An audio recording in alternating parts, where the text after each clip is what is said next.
Hello everyone, welcome back to another Tomato Sauce stream. Today we're going to be playing some Dragonic because it's the last deck of the new box I haven't really tried.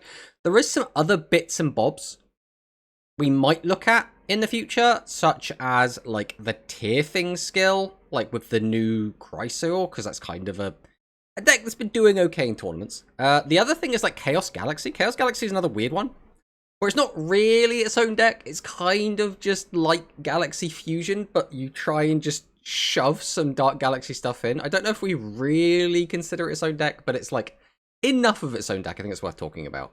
But for today, it's going to be the Earth Dragons, and it's a deck that has struggled to really find any success at all. Now, there are some people that have been saying things like, oh, it's the fourth best deck, right? You know, as soon as you get past the three big ones, the Light Galaxy, the Dark Galaxy, and the Spellcasters, it's the next best deck after that. I've seen this said by quite a few different people, right? There's been a couple of tier lists that have suggested this from the Japanese community, and there have been a couple of people in the Western community that have also kind of echoed this sentiment, people that tested it. I don't know if I subscribe to that opinion. I have played against it a few times and absolutely destroyed it. But your own personal experience will only take you so far. So then the next thing to default to is like tournament results and like point battle results. We're not really seeing Dragonic do anything in any of those settings. So I think it is hard to justify adding credibility to these statements. But I haven't actually tested it myself, so, you know, everything deserves due course. We will give it its fair share of attention, and we'll see if over the next few hours it does excite us in any meaningful way. I'm not expecting it to, but it could. The other thing is that there's a lot of different ways to build this deck, because, like, there's, like, Pure, which is just, you know, slap all your Earth Dragons in, have a great time, blah, blah, blah, blah. But Pure seems to lack a lot of utility, so then we've seen, like, fusions be thrown in, and then that makes the deck feel like, okay, it can do stuff now, but now it's just worse dragon fusion. So it's like, and then there's like a couple of other things going around which have been a bit weird. But before we do any of that, we should do massive shout out to Monosync for the raid. We were watching Monosync play his Nouvelle deck on the ladder in Platinum, cooking some fools with the Chef deck. It looked very, very fun. I do kind of want to play it. If I'm honest, I think it looks fun. I don't know if it looks good, but like it does enough stuff. The weird thing for me right now with the speed meta is that Lava Golem feels like it's a necessity for some decks to be able to get over like towers and like unaffected stuff and pain in the ass cards. I think most of it is Utopia. But again, I've kind of like, I'm an outside looking in. I mean, I always am, even when I'm actually actively playing speed. But, like, even more now, I haven't played speed in a long while. I've been, like, way too busy to invest time into both speed and rush. And we all know I'm always going to prioritize rush. But, yeah, Lava Golem being meta is always a bad sign. Because either it means, like, some degen stuff is happening with Lava Golem. Or degen stuff is happening and we need Lava Golem to stand a chance against the degen. So Lava Golem ever being meta is always a big red flag for me, but let's see who else we have in chat. We have Darth Victor, hello, hello. We have Soramir in the chat. That's not Ray, that's Soramir. Welcome, welcome. We have Starving Venom, XC's Dragon, welcome, welcome. Dragonic, yes, we're going to be playing some Dragonic. Can't stay for long. I wish that skill was better. I guess Konami doesn't want us to play fusions with Dragonics. Again, you can do that. We have seen Mono experiment with that. I don't know if that's the way to go, but we will probably experiment with it and see what happens. We have Gunkin Suship Shari. Welcome, welcome on in, my friend. We have the Dr. Alex. Hello, hello. We have Hikari in the chat. We should give a exclamation mark Hikari, because we do have that now. We have the ability to just, like, spam that if we need to. So there you go, Hikari. Welcome, welcome on in, Hikari. We did watch you do some of your point battle yesterday. The point battles, I've entered a couple of them, and they've been fun. But, like, this meta in general, and this is something I think that's going to echo as we go forward, especially into the WCQ, this meta feels very RNG. And because the games can just end really, really quickly out of nowhere, it feels like the best way to build your decks is to go all in on that RNG. This is something we've seen with specifically Dark Galaxy, but also this has been echoing over to Light Galaxy and Spellcasters as well, where people are playing like less trap cards and less back row hate to prioritize just more gas. This was the most evident and the most obvious was in the Ursus build of the Dark Galaxy deck, which is basically playing no back row hate, no trap cards, and just goes like maxes out Corridor and just tries to like kill your opponent ASAP. And, you know, if you get stopped by a trap, you get stopped by a trap. If not, you probably win. And that's been seeing some really decent tournament success. As for like the other decks, we started seeing some Light Galaxy decks also now not play back row hate, which is like really interesting to see, as well as again dropping the number of traps. We've been seeing an increase in the number of Secret Order seeing play, which is just again increase the chances that you high roll your opponent, make sure the whole deck is gas, make sure every single card you have is just getting you to that win as quickly as physically possible.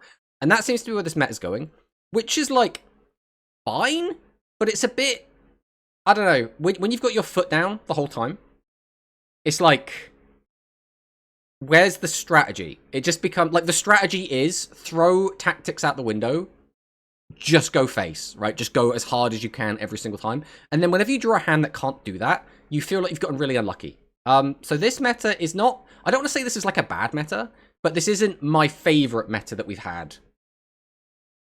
Realistically. I think there have been better metas than this even recently, but like I say, this isn't a bad meta, it's just an observation, right?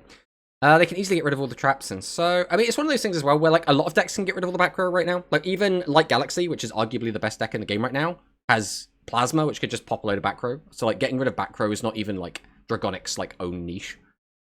True, if you want to make meta with broken decks, might as well make more variety. I mean, I agree with that as well. I mean, variety is always going to be king for me. Obviously, I just want as many as humanly possible. Dr. Alex on the 145 stream streak. That's got to be, like, every stream since we started, I think, including the ones where we disconnect. So, man is definitely holding on to that. They'll be back with the Lug when they have 2 fusions, does 2 attacks each. I mean, yeah, especially if they get a busted skill, the Lug deck could be kind of nuts. Streak says it needs to be fixed. 145 streams is impossible in a month. It doesn't have to be a month, right?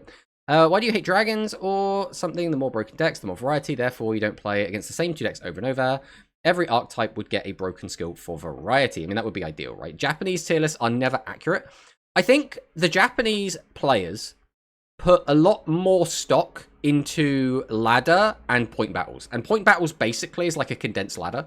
So by that metric, they put value into consistency plus like the speed that you're able to finish games. And that's something we don't really take into account over here. Over here, it's more like how consistently are you making it to the finals of a tournament, right? Which it kind of depends what you're making the tier list for, right? Dragons had the time to give some others shine. That's all there is. How you doing tonight? Happy Tuesday. Hello, Darth Victor. Thank you for the kind words. I'm doing great. I hope you are doing great. I think you did say that you were going, but thank you for stopping by. I do appreciate it. It's cheap. No UR. I mean, that is ideal. That is definitely ideal. I don't think I actually need any URs from this box, because the main things I want are SRs from this box, which is also quite good for me. Novella's kind of cheap too. Speed meta snore. I like speed, all right? All right, I haven't played the current meta, but from looking at some of the tournament results and what people are saying, it doesn't sound like Speed's in a fantastic spot right now, but we'll have to see what happens there. Utopia is strong, but it loses staples. If they open any of the 2 Dark Hole, Book of Moon, Eclipse, they lose. Book of Eclipse. Yeah. Yeah. I mean, it doesn't have to be consistent if it wins when it's not, I guess. We have Dwan in the chat. If these become popular, Utopia can adapt. I mean, that's always the thing, right? Everything can always adapt until eventually it can't anymore. And I kind of feel like that's what happened with Heroes, right? Heroes was like the top dog, and then it kind of got power crept out, but then it adapted, and it's managing to like hold on. It's like, it's not going anywhere. Heroes is like still just, all right, we're now Floodgate Turbo. Let's just hang on as hard as we can. This meta is just scuffed version of Gaia meta, Slot Machine Hand version 2. I do think it is a bit different, because the different decks can interact with each other in different ways. And there are some, like, tech cards that are good into some decks but not into others, which means it does mean there is an interesting kind of deck building meta game going around it, where it's like, well, do I just play for the one matchup and not care about the other, so that I have a much better chance in this matchup but a much worse chance in this, or do you try and balance it out, which makes you kind of a jack of all trades, master of none, which could lead to a downfall? It's like, it's a weird one. Yeah, sometimes games end on like turn 2 and you just feel really bad. Every deck has the power to OTK, even though Dark Galaxy more consistently. I mean, each of the big 3. Yes, I wholeheartedly agree. It's one of those things, though, where those, like, every deck can OTK you. They don't always, right? Like, sometimes you'll just have a lot of back and forth, and you'll go to, like, turn 9, and you'll be like, I don't know how we got to this stage, but just for some reason, neither of us have drawn a hand that just kills our opponent, so we actually get some back and forth. But then you'll just get, like, 4 games back to back to back to back of just your opponent just gets, like, a god hand, and you get knocked out on turn 2, and it's just like, oh, well, this doesn't feel very fun. But, you know, I guess it is what it is, right? Yep, exactly what Konami want to see. Hello, Mr. Tomato. Hello, chat. Hello, Sakadetsu. Welcome on in. Shadow is insane. I haven't played against the new Shadow. The old Shadow, so before, obviously, this new box, I played against a decent amount, and I found it quite easy to play against as dinos. I think they made, like, there was one specific board that was annoying to out, and only if we didn't, like, draw a very, very good hand. But outside of that, I think it was, I'm trying to remember. It might have even been Invoke Shadow, or it might have been Pure, I can't remember. Because, again, I haven't played Speed in so long, right? I really want to get back into Speed as well. And we probably will when WCQ starts up. We'll probably, like, try and get through the Rush stuff and then play a bit of Speed as well, because I think, like I said, I really enjoy both.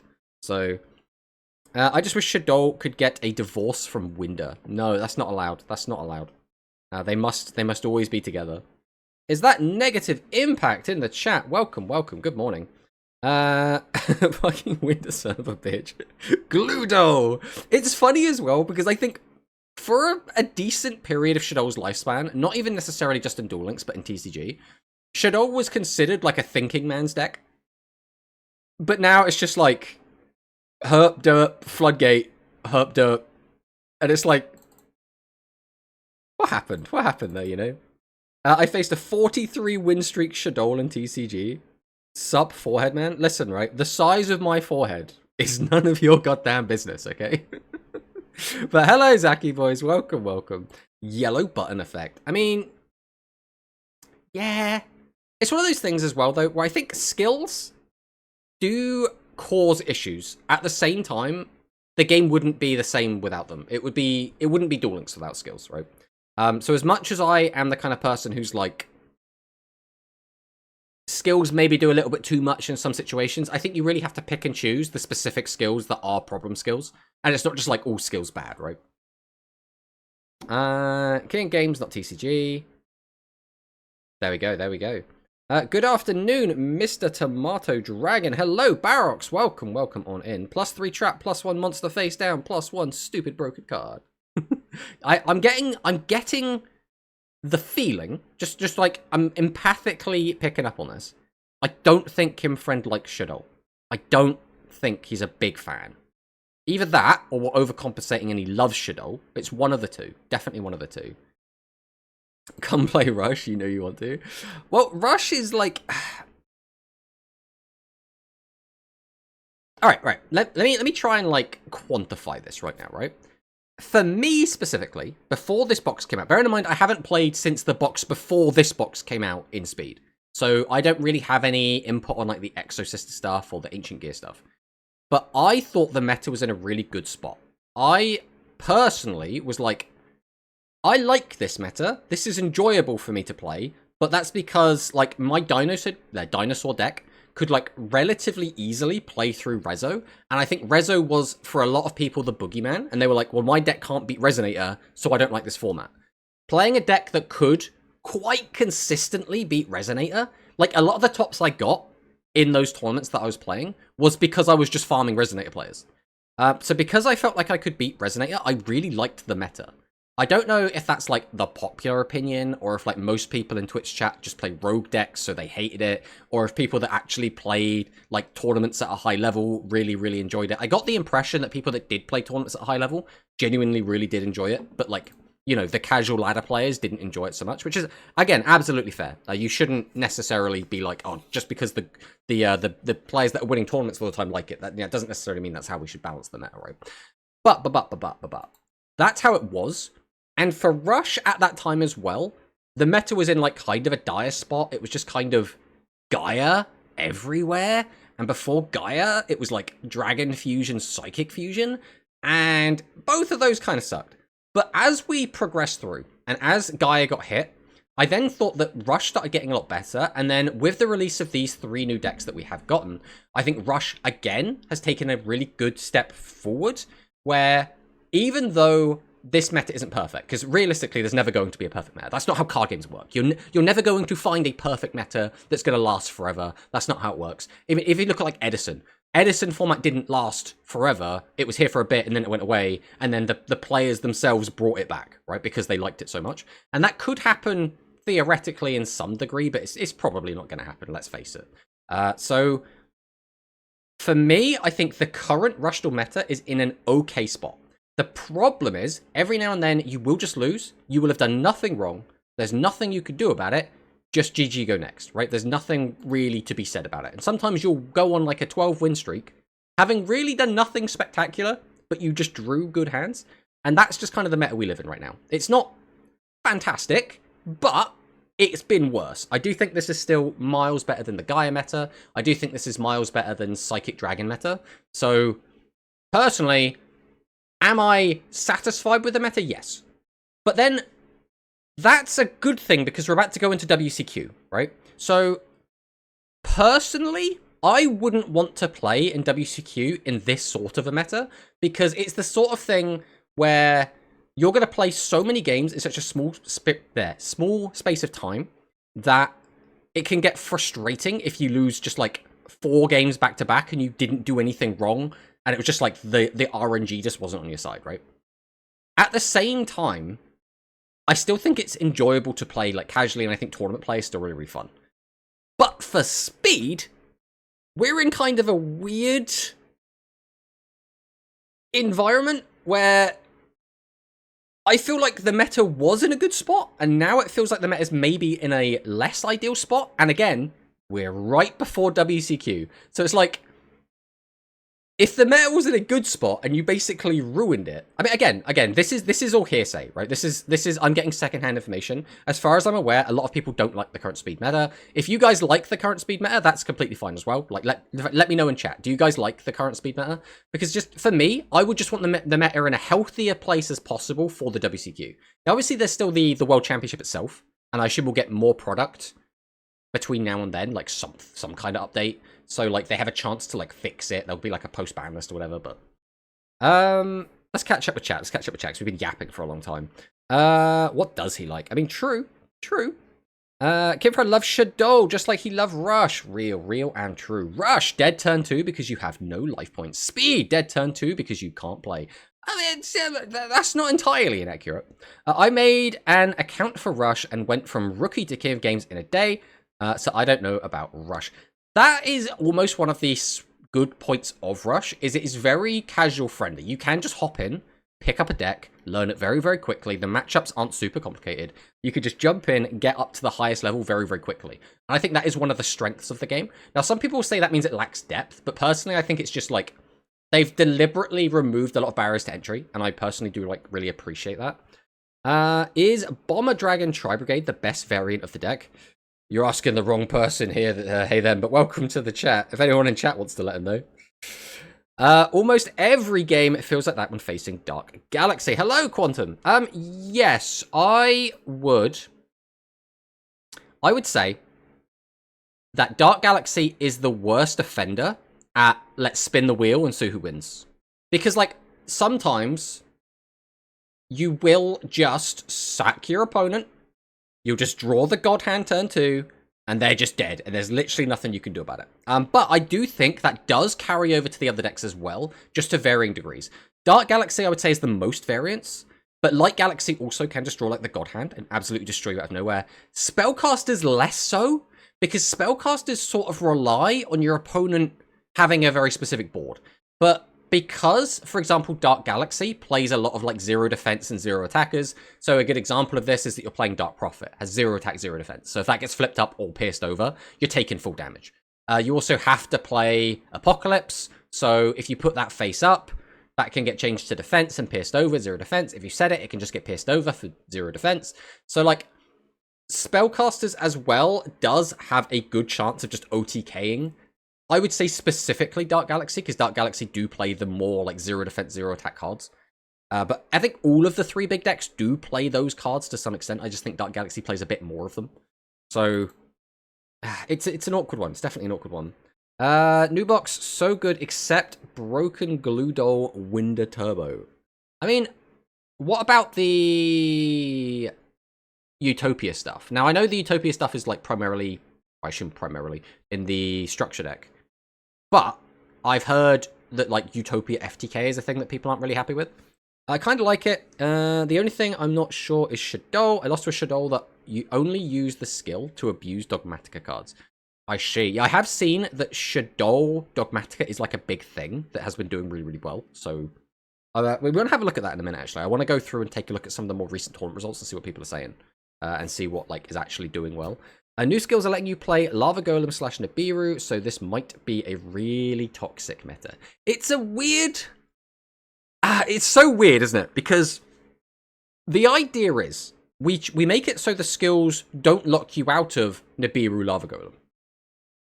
Because we need those tools generically to counter the toxic cards, but then those cards end up being the toxic cards. And then it just goes back to like the Maxi, Ash Blossom, like hand trap spam. It's like, oh, we need these because the game's now sped up to a certain degree, but now those are the toxic. It's such a weird like roundabout that we're stuck on. I feel like skills and Shadow should lock you to Shadow only. I think most skills in the entire game should probably just lock you to your archetype, especially since that's kind of what archetypes are meant to be. Now, obviously, there's supposed to be like a little bit of wiggle room there, and a lot of archetypes do have that. But for the most part, especially in Duel Links, which is like the anime simulator, just lock us to archetypes in like 99% of the time, except on the times when we shouldn't have to, right? That skill is +5. Ooh. Dark Galaxy best deck. Romantic is very happy with his DG. Also, plus Infinity extra deck. Stupid Konami made. Glutopia is strong, but it can be easy to beat sometimes. I mean, we'll have to wait and see, right? Like Dwan said before, you can just like... It will adapt as people find its weaknesses, right? Shadow Pure has been the best going forward. Hello, Laser Shark, by the way. Welcome. A real just draw 2 outs. It's that easy. Yeah, just draw 2 outs. Just draw 2 outs. Why is my bitrate crashing? Oh, no. Oh, no. Oh, no. All right. The stream might go down if it hasn't already. The stream is like... Our bitrate has just plummeted for some